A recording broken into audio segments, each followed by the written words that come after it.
Victor! I shouted out to Victor, who was sitting in his lab. You must create a female for me, with whom I can live in the interchange of those sympathies necessary for my being.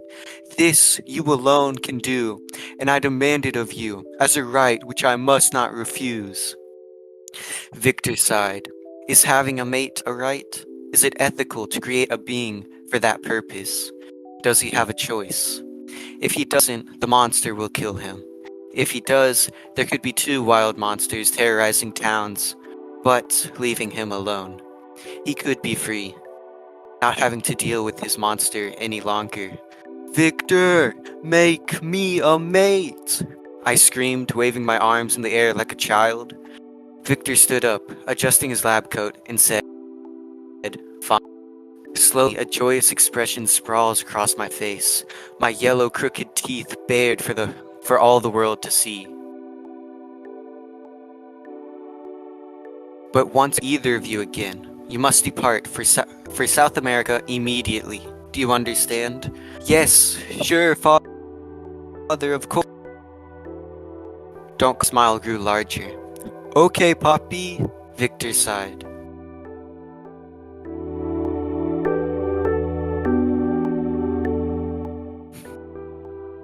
The making second creature since creating the first creature, found it to be a less challenging undertaking than his first creature. Once he was finished, last few deeds, we were left with a creature much like me, but of the opposite sex. As promised, she and I departed for South America. Once he was finished foraging for food through the forest and abandoned villages and hiding on ships to make progress further west. The journey was long and hard. We suffered hunger and thirst and felt immense discomfort being trapped in the small confines of the ship we hid in. But we at least had each other. She quickly learned that as a creature as ugly as me, there would be little consolation from other sources apart from myself. Our isolation and misery were strong, but the bond we formed through our hardships together was stronger. At last we arrived in South America. We snuck out of the ships and with bright eyes ran into the forest. We first worked on creating a home for ourselves. The work was tedious and exhausting, but the presence of trees, greenery, flowers, and animals instilled within us a new vigor to put towards our efforts. When the bright sun rose above us, we worked hard, and when the pale moon ascended above our weary bodies, we rested. After many days of hard work, we had ourselves a large, sturdy treehouse, where we could rest and plan our future together. We had thought that what we had created for ourselves here would be better than what we could find anywhere else, and to some extent, this would hold true.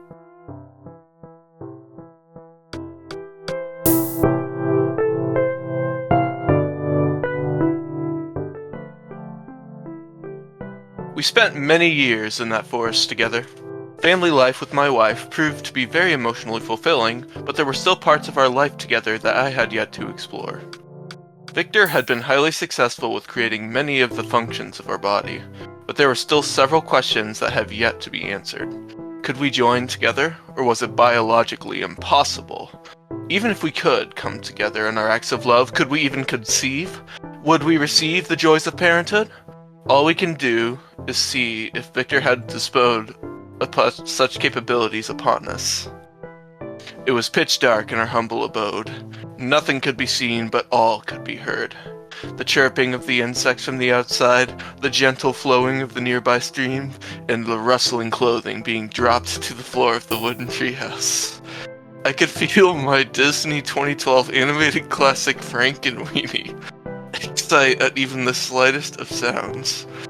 The removal of my sight had greatly strengthened my remaining senses. Her smell tempted me, her touch sent shivers down my spine, her taste was addictive, and her sounds were euphoric. Every part that Victor created for us was in perfect working order, and for the first time in a long time, we truly felt that we were no less than human. Our unity had brought us great joy, and my mind was finally as fulfilled as my soul. For the first time ever in my life, all was well.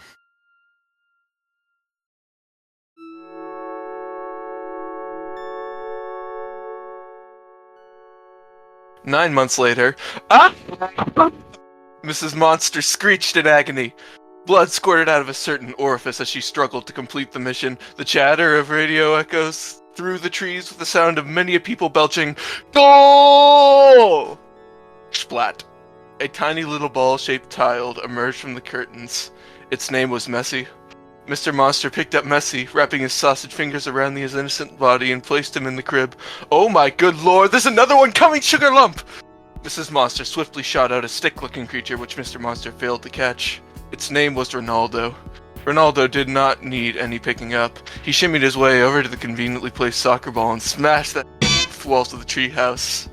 Messi, on a whim, decided to no longer be ball-shaped and smashed the second conveniently placed soccer ball through a different part of the wall. With the birth of their children, the monsters grew closer together. Both Messi and Ronaldo developed into flabbergasting soccer players, i.e. the people's flabs were indeed gasted. Dogs were afraid of them, chickens adored them, the llamas didn't care about them because the llamas are too cool. The monsters frequently attended their games, shouting encouraging phrases such as, "Okay, no more nice guy, kiddos," or "For crying out loud, these kids are getting their asses whooped." At their most recent game, Mr. Monster noticed a bump coming out of Mrs. Monster's stomach. "What's that you got there?" Mrs. Monster's face went pale. There was no hiding it from him. It's another child," she said in a fake excited tone. "The issue is, Mr. and Mrs. Monster haven't boinked in a while. There's just no way she was pregnant." But in a rather delirious fashion, Mr. Monster didn't question it, and was just happy they were having another kid. Fast forward like 7 months, and out comes this deformed, ogre-faced abomination that should have been banished to hell immediately. Despite the glaring genetic difference, Mr. Monster was overjoyed with his new son, Shrek. As Shrek grew, it became more and more obvious that he didn't belong. His moldy bread stench, vomit green skin, and giant snout were hard to overlook. With the success of his older brother, Shrek didn't receive much attention from Mr. and Mrs. Monsters. For his own well-being, he needed to get out of Argentina, but without any source of money, there would be no way to do so. And this is when he developed a plan to convince Messi and Ronaldo to move to Bolivia with him. The one thing Shrek could use to convince the twins is their soccer career. If he could persuade them that moving to Bolivia would jumpstart their careers, he could leech off their fame and wealth while also getting away from his neglectful parents. Trust me, you guys, Bolivia's not as bad as it sounds. There's sun and golf courses, and you'd instantly be celebrities. Surprisingly, that's all it took for them to get on board. Shrek bought plane tickets for that day, and the three of them made their way to Bolivia. Messi and Ronaldo used their soccer money to buy a cottage/hut/townhouse/box. And guess what? Their neighbor was Bolivian soccer sensation Marcelo Martins Moreno, 1987 to present. Marcelo had a talent for finding good soccer players, so he told Messi and Ronaldo that they could play for the Bolivian national team in their upcoming game against Argentina. The Monsters... At the day of the game, Mr. and Mrs. Monster were sitting at home, watching their 77-inch ultra-thin OLED Samsung TV. They have yet to notice the absence of the children, as good parents do. But wait, what is this they see? Messi, Ronaldo, and Shrek smiling with glee? Rhymes.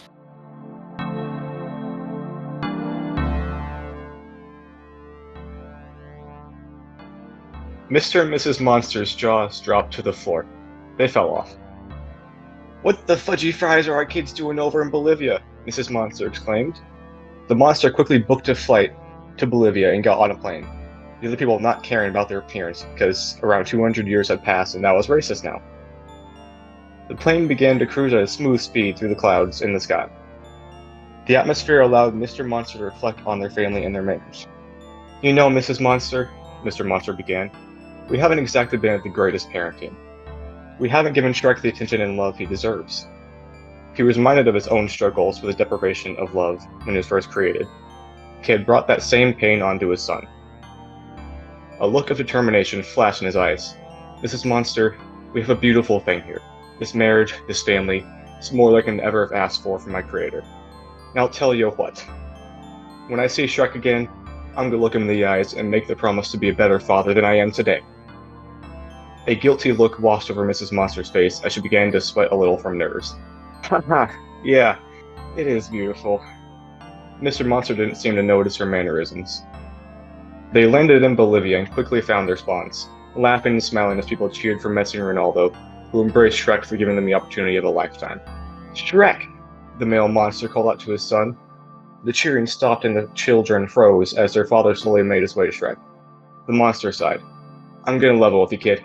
I've neglected you. I've always treated your brothers to more attention and respect. I understand how that feels. It feels as if you are alone, as if no one wants you or that you can't do anything. Then, I met your mother and had you three, and I came to the conclusion that all those thoughts are not true. Look around. Look at what you have done for your brothers and the joy you have brought to thousands of other people." Mr. Monster put his hand on Shrek's shoulder. "You may think that you are the black sheep of this family, but you are much, much more than that. You are my son, and from this moment forward, I will be there when you need me for as long as I shall live." Shrek, with tears in his eyes, embraced Mr. Monster. The rest of the family joined in on the hug, and the crowd celebrated at the uplifting scene that unfolded before them. The relationship between father and son had been mended. The family could now live happily ever after. But it was not meant to be.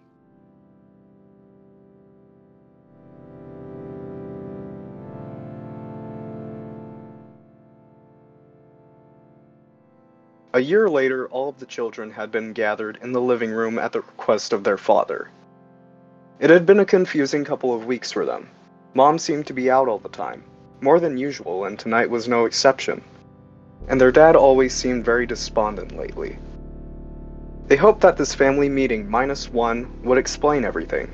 Mr. Monster then walked into the room and slumped down on his favorite armchair with a miserable look on his face. The children looked at each other, concerned about what they will hear. Their father looked up at them, attempting to gain some semblance of a smile on his face, but to no avail. "I don't think I need to tell you all that something has been going on between me and your mother lately. You seem to have been perceptive of how we are acting. Well, you all deserve to know what has been going on, as this will affect all of you as well.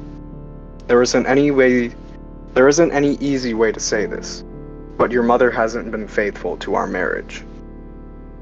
Although Messi and Ronaldo were shocked, Shrek stared with wide eyes because he knew what this meant.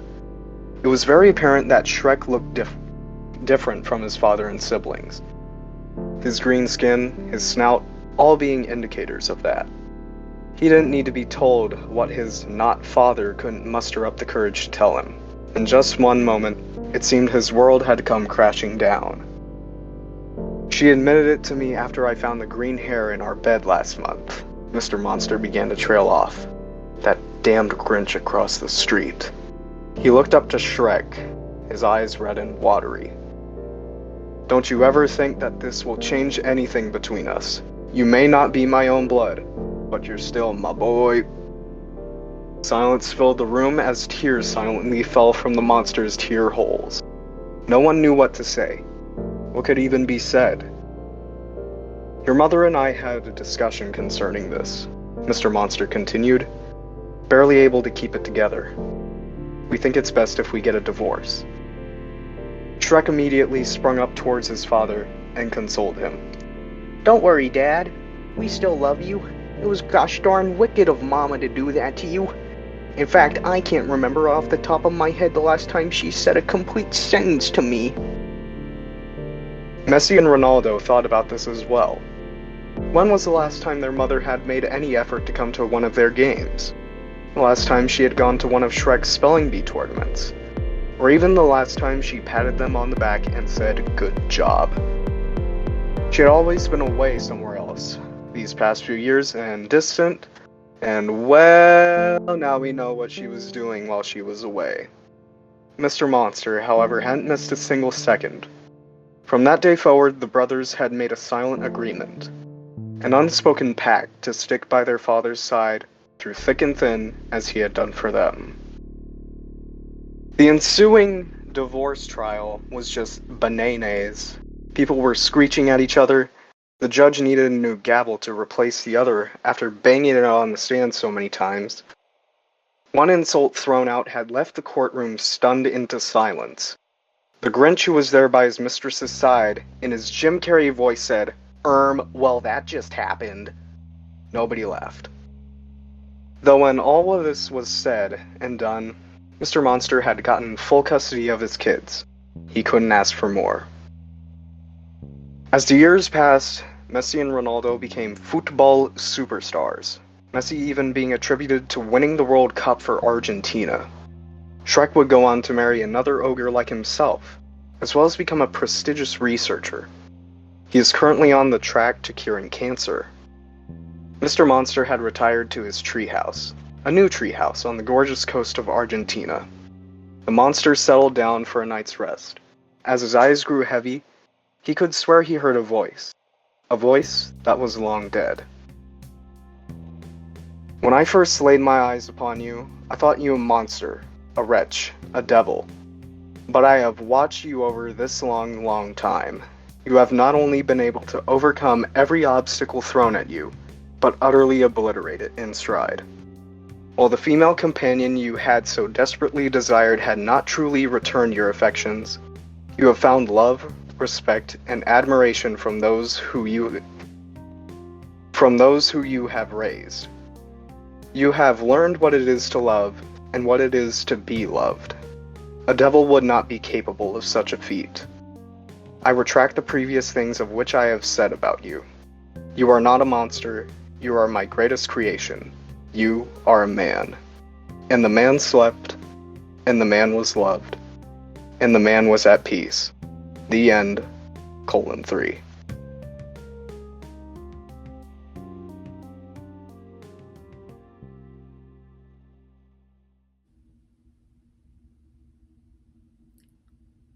Hello. While we may be done with our fan fiction, we still have a few parting messages, which include advertisements. Number 1. Our friend Josh has wrote a book and is currently in the process of publishing it. So if you're in the bookstore or something, look for The Mind of McDavid. Or if you don't like books, get it on audiobook, because they're apparently making that too. If you're not a loser, get both, because if you don't, you'll be sent to the void. And you don't want to be sent to the void, do you? Number 2. Do you remember the music that was present during Macbeth and this video right now? You like it, don't you? I know you do. But guess what? Did you know that you can listen to it right now? I know. Go to YouTube and look for Sir Vegas, which is like this little purple mango man with sunglasses thing. So yeah, go over there. Give me clout. Number 3. Subscribe to the James Powell TikTok and YouTube. Don't ask me what these are supposed to be because I don't know either. Lastly, and certainly not least, all hail Michael.